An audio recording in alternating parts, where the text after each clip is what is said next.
অতর্কিতভাবে এই হামলা করা হয়।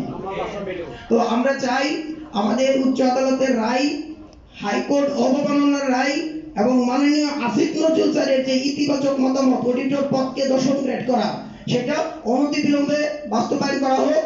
ভিন্নতায় আমাদেরকে ভুল পথে ঠেলে দিবেন না, অন্যদিকে ঠেলে দিবেন না। আমরা যে কোনো ধরনের কর্মসূচি নিতে আমরা প্রস্তুত।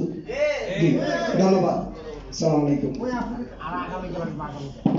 আজকে আমাদের যে আপু আহত হয়েছেন এবং যার উপরে লাঠিচার্জ করা হয়েছে তাকে তার যে প্রত্যক্ষ ঘটনা সেটা বর্ণনা করার জন্য রিকোয়েস্ট করছি।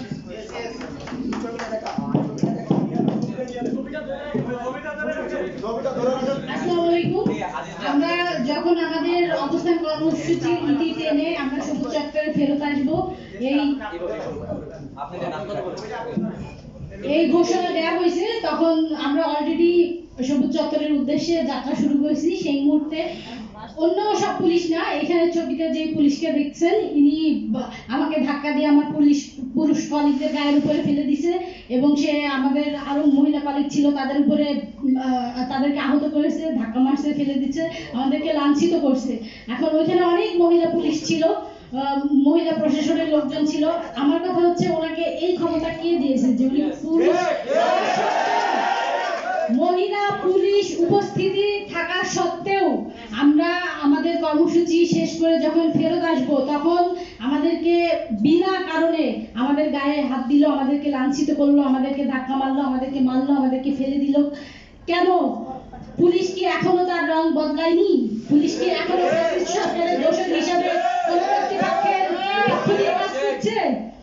পুলিশ তো আইন শৃঙ্খলা রক্ষা করবে, তাহলে পুলিশকে এই ক্ষমতা কে দিল? কোন কর্তৃপক্ষের অনুমতিতে, কোন কর্তৃপক্ষের শক্তিতে এই পুলিশ এতটা শক্তিশালী হলো যে সে পুরুষ হয়ে মহিলাদের উপরে গায়ে হাত দেয়, মহিলাদেরকে লাঞ্ছিত করে? এতটা ধৃষ্টতা তাকে কে দিল? আমরা তীব্র নিন্দা জানাই এবং এর সঠিক বিচার চাই।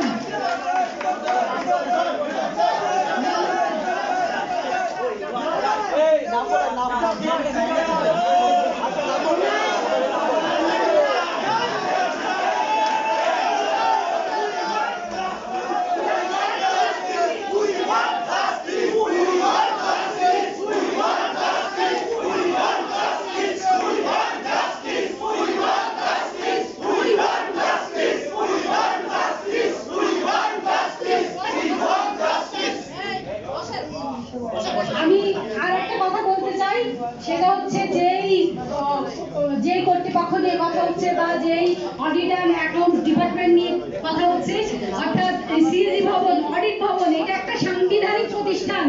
আমার প্রশ্ন হলো সাংবিধানিক প্রতিষ্ঠানে কিভাবে সংবিধান লঙ্ঘন করা হচ্ছে? সংবিধানের 29 অনুচ্ছেদে স্পষ্ট করে বলা আছে প্রজাতন্ত্রের সকল কর্মচারী সমান অধিকার পাবে, কোনো জাতি ধর্ম বর্ণ নির্বিশেষে তাদেরকে বৈষম্য করা যাবে না। সিএজি স্যার একজন সাংবিধানিক পদের অধিকারী, সংবিধানের বলে এই প্রতিষ্ঠান, সংবিধানের বলে ওনার পদবি, তাহলে উনি কেন সাংবিধানিক প্রতিষ্ঠানের সংবিধান লঙ্ঘন করে যাচ্ছে বছরের পর বছর ধরে?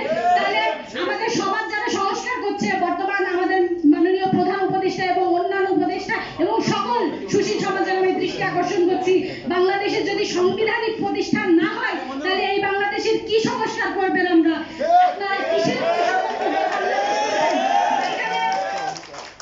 আমি কোন প্রজাতন্ত্রের কর্মচারী হওয়ার দরকার নেই, আমি একজন নাগরিক হিসাবে কি এটা দাবি করতে পারি না যে সংবিধানের যেই সব অধিকার আমাকে দেওয়া হয়েছে আমি সেই অধিকারগুলো ভোগ করতে পারি? তাহলে আমাদের সাংবিধানিক প্রতিষ্ঠানে কিভাবে একজন সাংবিধানিক পদের অধিকারী হওয়ার পরেও সে সংবিধান লঙ্ঘন করে যাচ্ছে বছরের পর বছর, আর আপনারা এর কোনো পদক্ষেপই নিচ্ছেন না? সাংবাদিক ভাইয়েরা আপনাদের কাছে অনুরোধ করছি, আপনারা যান যে আমাদের কর্তৃপক্ষকে প্রশ্ন করেন। আর অর্থ মন্ত্রণালয় মাননীয় অর্থ সচিবের দৃষ্টি আকর্ষণ করছি, আপনি কি সংবিধানের ঊর্ধ্বে? আপনি কি মহামান্য আদালতের রায়কে উপেক্ষা করার ক্ষমতা রাখেন? এগুলো কি সবকিছুকে আপনি যে বৃদ্ধাঙ্গুলি দেখিয়ে বারবার একটার পর একটা উল্টাপাল্টা জিও দিচ্ছেন, এই অদৃশ্য ক্ষমতা আপনাকে কে দিয়েছে? সংবিধান কি আপনার জন্য না? আমাদেরকে দেখানো হচ্ছে শৃঙ্খলা, আপিল বিধি, চাকরির বিধিমালা, আমাদেরকে শোকজ দেওয়া হচ্ছে, আমাদেরকে বিভিন্ন ভয় দেখানো হচ্ছে। এখন আমি প্রশ্ন করতে চাই, এগুলো কি সংবিধানের চেয়েও বেশি ইম্পর্টেন্ট? যেখানে সংবিধান লঙ্ঘন করা হচ্ছে, যারা লঙ্ঘন করছে তারা আমাদেরকে এখন চাকরির বিধিমালা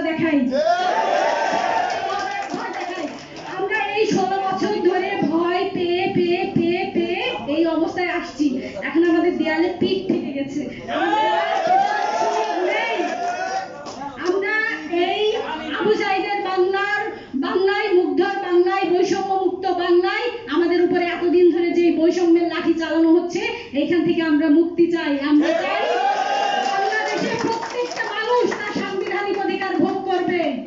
একই পদে 2 গ্রেড, এটা সংবিধান লঙ্ঘন করা হচ্ছে। এটা মহামান্য আদালতের রায়কে উপেক্ষা করা হচ্ছে। আমাদের বর্তমান আইন উপদেষ্টা জনাব আসিফ নজরুল স্যারের মতামতকে উপেক্ষা করা হচ্ছে। কেন উপেক্ষা করা হচ্ছে আপনারা তাদেরকে প্রশ্ন করেন, জানতে চান। আমরা এই বৈষম্য অতি দ্রুত এই বৈষম্য থেকে নিরসন চাই। ধন্যবাদ সবাইকে।